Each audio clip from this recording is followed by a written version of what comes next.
আসসালামু আলাইকুম। 14 দল আওয়ামী লীগের বোঝা, কাগজে কলমে থাকলেও কোনো কিছুতে নেই জোট শরিকরা। দেশ রূপান্তরে একটা বিস্তারিত রিপোর্ট, পাভেল হায়দার চৌধুরী। এখানে বলা হচ্ছে যে ক্ষমতাসীন আওয়ামী লীগের আদর্শিক জোট হিসাবে 14 দলের গুরুত্ব দিনকে দিন কমছে। এর প্রমাণ পাওয়া গেছে তাদের নির্বাচনের যে জয়ের, তার মধ্যে মানে জাসদের প্রেসিডেন্ট সেক্রেটারি কেউ নাই এমপি হিসাবে। একজন বগুড়ার ব্যক্তিকে কোন রকমে জিতেছে। উপজেলা নির্বাচনে আওয়ামী লীগের লেজে গোবরে পরিস্থিতি চলছেই। আমি এই ব্যাপারটার প্রতিটা আপডেট আসলে এখানে আনতে চাই। আমি কয়েকটা ভিডিও করেছি, নতুন আরেকটা আপডেট তৈরি হয়েছে এবং আমি এই আপডেটটাকে এই কারণে গুরুত্ব দেই, আমি ব্যক্তিগতভাবে বিশ্বাস করি, ইটস মাই আর্গুমেন্ট, এই নির্বাচনটা আওয়ামী লীগের ওপরে প্রধানমন্ত্রী শেখ হাসিনার কর্তৃত্বকে খুব সিরিয়াস প্রশ্নের মুখে ফেলেছে। আসসালামু আলাইকুম প্রিয় দর্শক, ফাইনালি চলে আসলাম আপডেট ও গুরুত্বপূর্ণ কিছু নিউজ নিয়ে আপনাদের মাঝে। প্রিয় দর্শক, অবশ্যই ভিডিওটি শেষ অবধি দেখবেন। দর্শক, আপনাদের কাছে ছোট্ট একটি অনুরোধ, দেশ এবং দেশের বাইরে হলে কমেন্ট বক্সে লিখে জানিয়ে দেবেন, আর চ্যানেলে নতুন হলে সাবস্ক্রাইব করে পাশে থাকা বেল বাটনটি অবশ্যই অল করে দেবেন, কারণ পরবর্তী আপডেট নিউজ সবার আগে পাওয়ার জন্য প্রিয় দর্শক আর অবশ্যই একটি লাইক দেবেন। দর্শক, আর দেরি নয়, মূল ভিডিওতে যাওয়া যাক। উপজেলা নির্বাচনে আওয়ামী লীগের লেজে গোবরে পরিস্থিতি চলছেই। আমি এই ব্যাপারটার প্রতিটা আপডেট আসলে এখানে আনতে চাই। আমি কয়েকটা ভিডিও করেছি, নতুন আরেকটা আপডেট তৈরি হয়েছে এবং আমি এই আপডেটটাকে এই কারণে গুরুত্ব দেই, আমি ব্যক্তিগতভাবে বিশ্বাস করি, ইটস মাই আর্গুমেন্ট, এই নির্বাচনটা আওয়ামী লীগের ওপরে প্রধানমন্ত্রী শেখ হাসিনার কর্তৃত্বকে খুব সিরিয়াস প্রশ্নের মুখে ফেলেছে। সুতরাং নতুন আওয়ামী লীগ, দেশের নতুন একটা বাস্তবতা আমরা দেখব। আমরা অনেকেই যাকে মনে করি প্রধানমন্ত্রীকে, যে উনি অত্যন্ত শক্তিমান, অনেক কিছু ম্যানেজ করে ফেলতে পারেন, সেই প্রধানমন্ত্রীর কর্তৃত্বের চরম ক্ষয় আমরা দেখছি। যেমন প্রধানমন্ত্রীর সংবাদ সম্মেলন যখন হলো, তখন নির্বাচনের স্বজনদের যখন নির্বাচন নিয়ে কথা হলো, তখন প্রধানমন্ত্রী কথাটাকে ঘুরিয়ে ফেললেন। উনি বললেন উনি পরিবার বলতে উনি বুঝিয়েছেন স্ত্রী এবং সন্তান। আমাদের প্রথম কথাটা হচ্ছে, জনাব ওবায়দুল কাদের কখনোই শুধু স্ত্রী সন্তানের কথা বলেননি, উনি বলেছেন স্বজন, এবং স্বজন বলতে আমরা বুঝি কারণ প্রচুর নির্বাচনে ভাইরা পার্টিসিপেট করছে। জনাব ওবায়দুল কাদেরের ভাই ক্যান্ডিডেট হয়েছেন, তার ভাগ্নে ক্যান্ডিডেট হয়েছেন, একইভাবে ভাই, চাচা, বাবা, স্ত্রী সন্তান তো আছেই, শ্যালক, দুলা ভাই, ওই যে লক্ষ্মীপুরের তাহেরের ছেলে যখন ঘোষণা করেন তিনি তার চেয়ে খারাপ লোক লক্ষ্মীপুরে নাই, তার দুলাভাই নির্বাচন করছেন। জনাব মন্ত্রী পলকের শ্যালক নির্বাচন করছিলেন, যাকে সরে যেতে হয়েছে শেষ পর্যন্ত কেলেঙ্কারির কারণে।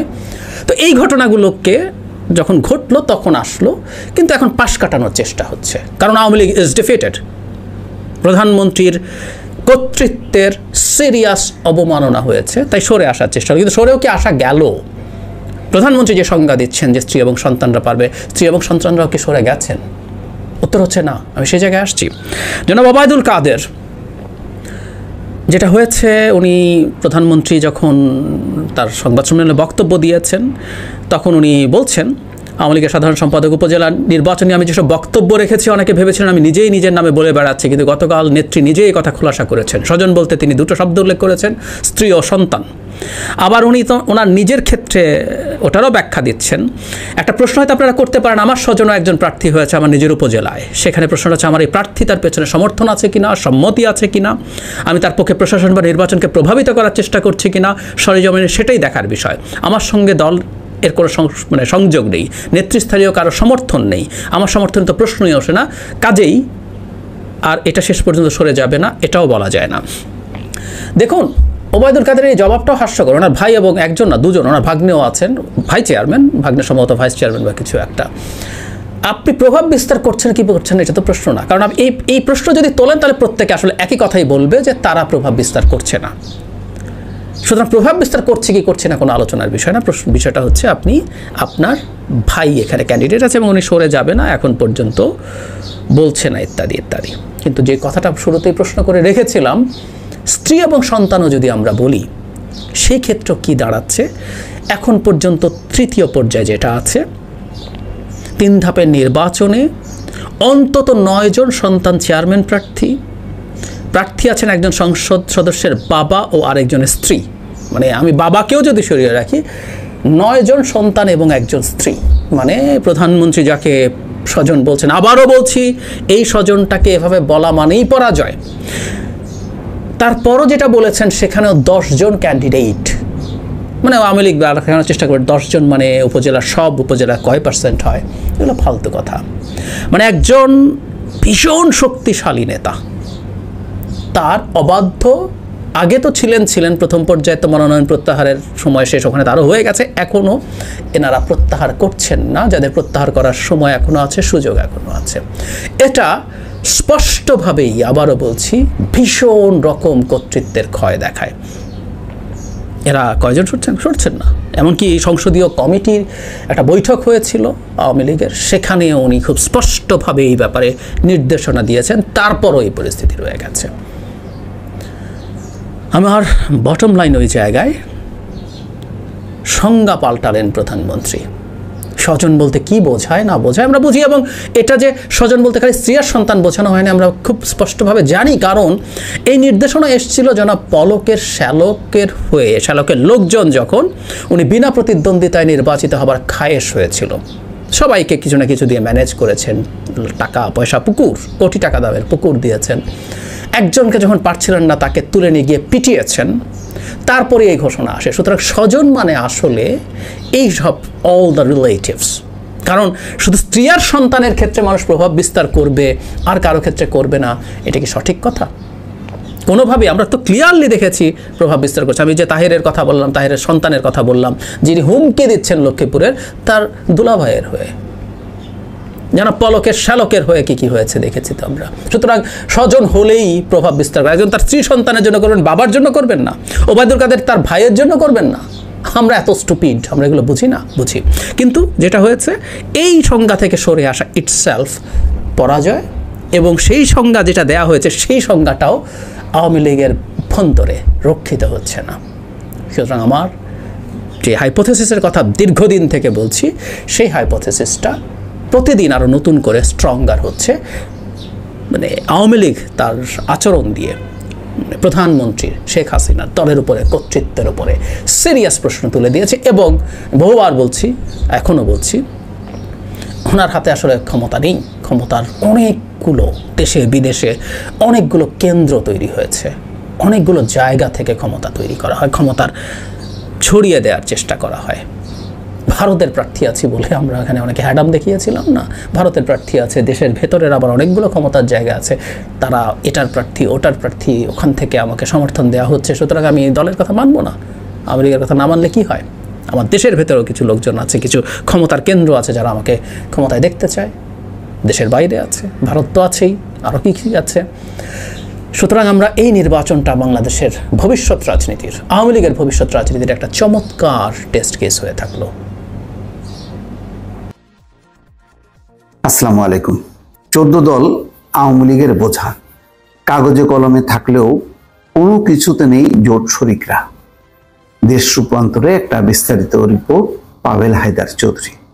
এখানে বলা হচ্ছে যে ক্ষমতাসীন আওয়ামী লীগের আদর্শিক জোট হিসাবে 14 দলের গুরুত্ব দিনকে দিন কমছে। এর প্রমাণ পাওয়া গেছে তাদের নির্বাচনের যে জয়ের, তার মধ্যে মানে জাসদের প্রেসিডেন্ট সেক্রেটারি কেউ নাই এমপি হিসাবে, একজন বগুড়ার ব্যক্তিকে কোনো রকমে জিতেছে, রাশেদ খান মেনন জিতেছে, তো ফজলে হোসেন বাচ্চার খবর নেই, মানে খুবই ছাড়া বেড়া অবস্থা।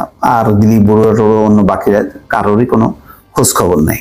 তো এই অবস্থায় এটা বোঝাই যাচ্ছে যে 14 দল আর এই শরিকদেরকে আর গুরুত্ব দিচ্ছে না। কেননা গুরুত্ব দেওয়ার কারণটা কি? 2008-এর আর 2014 একটা ভিন্ন প্রেক্ষাপট ছিল, তারপর থেকে কিন্তু ক্রমেই কমছে। 18 গেল, সেখানেও কমেছে, তারপরে কিন্তু 18তেও মানে মন্ত্রিসভায় ঠাঁই হয়নি, আর এবারও তো প্রশ্নই ওঠে না। তো এখন কি হবে? কয়েকদিন আগে প্রধানমন্ত্রী দেখলাম যে প্রশ্নের উত্তরে বললেন যে হ্যাঁ শিগগিরই বসা হবে, কিন্তু চিন্তা করেন একটা জোট নির্বাচন হলো সেই 7 জানুয়ারির নির্বাচন, সেখান থেকে এখন পর্যন্ত এই জোটের কোনো বৈঠক নেই। তাহলে এই জোটের আসলে দরকার কি? তো এখন করারও কিছু নেই। রাশেদ খান মেনন বা হাসানুল্লাহ ইনু কোথায় যাবে তারা? তারা কি এখন অবস্থান পাল্টাতে পারবে? আরো বিপদে পড়বে। সেই অবস্থান পাল্টে কি তারা বিএনপির দিকে যাবে? না, সেটাও ঝুঁকি। এখন যেটা অনেকেই বলছেন যে এই রিপোর্টে যেটা বলা হচ্ছে যে তারা মানে তাদের দল শক্তিশালী করেনি, নেতারা তাদের ব্যক্তিগত সুবিধা নিতে নিতে একেবারে মানে দলকে ডুবাই দিছে, যার কারণে তারা হয়তো আর্থিকভাবে অনেক লাভবান হয়েছে বা শক্তিমান হয়েছে, কিন্তু দল শক্তিহীন হয়ে গেছে। আর যখন দল শক্তিহীন হয়ে যায় তখন আর কিসের সাথে কিসের জোট হবে? যেমন জাতীয় পার্টির, সেই জাতীয় পার্টির এরশাদের জামানায় যেই শক্তি ছিল, এখন কি তারা বার্গেন করতে পারে না। এবার মাত্র 26টা আসন দিল, সেখান থেকে নৌকা প্রত্যাহার করা হলো, তারপর তারা জিতলো মাত্র 11টা আসনে। এই হলো অবস্থা তাদের। আর এইগুলির অবস্থা তো আরো খারাপ। এখানে বলা হচ্ছে যে আওয়ামী লীগের নির্ধারণী পর্যায়ের কোন নেতা জোটের শরিকদের রাজনৈতিক অক্ষমতা তুলে ধরে বলেছেন শরিক দলগুলো তাদের কাছে এখন একরকম বোঝা হয়ে দাঁড়িয়েছে। অবশ্য 14 দলীয় জোটের সমন্বয়ক যে আমির হোসেন আমু, তিনি বলছেন যে 14 দল আছে, 14 দল থাকবে, এটা কথার কথা, বোঝাই যায়। আর হাসানুল্লাহ কিনু জাসদ সভাপতি, তিনিও স্বীকার করেছেন যে একসময় 14 দলীয় জোটের জৌলুস ছিল, এখন সেটি নেই। এটাকে একেবারেই রাজনৈতিক উত্থান পতন হিসেবে দেখছেন তিনি, বাস্তবতা তিনি স্বীকার করেছেন এটা। 7ই জানুয়ারির দ্বাদশ সংসদ নির্বাচনে আওয়ামী লীগ স্বতন্ত্র প্রার্থীর কাছে পরাজিত হওয়া ইনু এমন পর্যবেক্ষণের সঙ্গে জোটের বর্তমান অবস্থার মিল আছে। আওয়ামী লীগের সঙ্গে 23 দফার ভিত্তিতে 2004 সালে প্রতিষ্ঠিত আদর্শিক এই জোটের কর্মকাণ্ড চোখে পড়ে না। আওয়ামী লীগের উপদেষ্টা আমির হোসেন আমুকে জোটের সমন্বয়কের দায়িত্ব রাখার মধ্যেই শুধু দলটির সঙ্গে 14 দলীয় জোটের সম্পর্কের বিষয়টি যেন সীমাবদ্ধ হয়ে আছে। অর্থাৎ সমন্বয়ক হিসেবে আমির হোসেন আমু দায়িত্ব পালন করেন, ওই মাঝে মধ্যে টেলিফোন হাই হ্যালো করে জাস্ট একটা সংযোগের একটা সূত্র হিসেবে রাখা হয়েছে। এছাড়া মানে 14 দলীয় জোটের কোনো শরিককে সরকারের কোনো দায়িত্বে কোনো পর্যায়ে এতো আর রাখা হয়নি, শুধু একটা সংযোগ সূত্র যে আমির হোসেন আমু হচ্ছেন এটার হচ্ছে সমন্বয়ক। নাম প্রকাশ না করার শর্তে আওয়ামী লীগ সহ জোটের অন্য শরিক দলের নেতারা দেশ রূপান্তরকে বলেন টানা ক্ষমতায় থাকার কারণে আওয়ামী লীগের রাজনীতিতেও পরিবর্তন এসেছে। শুক্রবার আওয়ামী লীগের সাধারণ সম্পাদক ওবায়দুল কাদের বলেন 14 দলীয় জোটকে মুক্তিযুদ্ধের পক্ষের শক্তি হিসেবে কাছে টানতে হবে, সবকিছু মিলিয়ে নিজেদের প্রস্তুতি নিতে হবে, এর উপর নির্ভর করে পরিস্থিতি মোকাবেলা করা হবে। অর্থাৎ দলগুলোকে শক্তিশালী হইতে হবে, তারপরে নির্ভর করবে যে তাদেরকে মানে তারা কাছে টানবে কি টানবে না। তো এই হলো অবস্থা। এখন আওয়ামী লীগের সভাপতি মণ্ডলীর 2 সদস্য বলছেন নাম প্রকাশ না করার, শরিক দলগুলো তাদের কাছে একরকম বোঝা হয়ে উঠেছে, কারণ ক্ষমতাসীন আওয়ামী লীগের সামনে যখন লড়াই সংগ্রাম মোকাবেলা করতে হয়েছে, সহায়ক শক্তি হিসেবে মাঠে নামেনি জোটের কোনো শরিক দলই। ক্ষমতার চেয়ারে বসে নিজের দলকেও শক্তিশালী করতে পারেনি দলগুলো, বিপদে আপদে পাশেও দাঁড়াবে না, নিজের দলকেও শক্তিশালী করতে পারবে না, তাহলে ক্ষমতার সঙ্গী করে লাভ কি, এমন প্রশ্ন তুলছেন তারা। আরেকজন বলছেন যে 14 দলের শীর্ষ নেতৃত্ব ক্ষমতা রাজনীতিতে এতই আবিষ্ট যে দলের রাজনীতি তারা নষ্ট করেছেন। দলীয় অবস্থান নষ্ট হওয়ার ফলে জোটভুক্ত দলগুলোর অবস্থান ও প্রয়োজনীয়তা আওয়ামী লীগের কাছে শূন্যের কোঠায় চলে গেছে। এই পরিণতির জন্য জোটের শীর্ষ নেতৃত্বই দায়ী। এই নেতা বলেন আওয়ামী লীগ শরিক দলগুলোকে যথেষ্ট সুযোগ দিয়েছে গুরুত্বপূর্ণ হয়ে ওঠার, কিন্তু তারা এটা আর গুরুত্ব নিতে পারেনি। দিলীপ বড়ুয়া সাম্যবাদী দলের সাধারণ সম্পাদক, তিনি বলছেন 14 দলীয় জোটের উপযোগিতা প্রাসঙ্গিকতা রয়েছে বলে মনে হয় না। আওয়ামী লীগের সঙ্গে জোটের সম্পর্ক কাগুজে মনে হয় তার কাছে, অর্থাৎ তাদের এক হতাশা প্রকাশ করছে। তো হতাশা স্বাভাবিক, এখন যেহেতু কোনো গুরুত্ব নেই। যেমন নির্বাচনের সময় আমরা কি দেখলাম, তৃণমূল বা বিএনএমকে যেভাবে সরকার নিবন্ধন করে তাদেরকে পৃষ্ঠপোষকতা করলো, কিন্তু যেহেতু তারা শক্তিমত্তা দেখাতে পারলো না, বিএনপি ভাঙতে পারলো না, সুতরাং তাদেরকেও কিন্তু ছুড়ে দিয়েছে। একটা আসনও তারা কেউ পায়নি, অধিকাংশেরই জামানত বাজেয়াপ্ত হয়েছে। তো এখন 14 দলীয় জোটের শরিক যারা, তাদের অবস্থা সেরকম। দর্শক ভালো থাকবেন, আল্লাহ হাফেজ।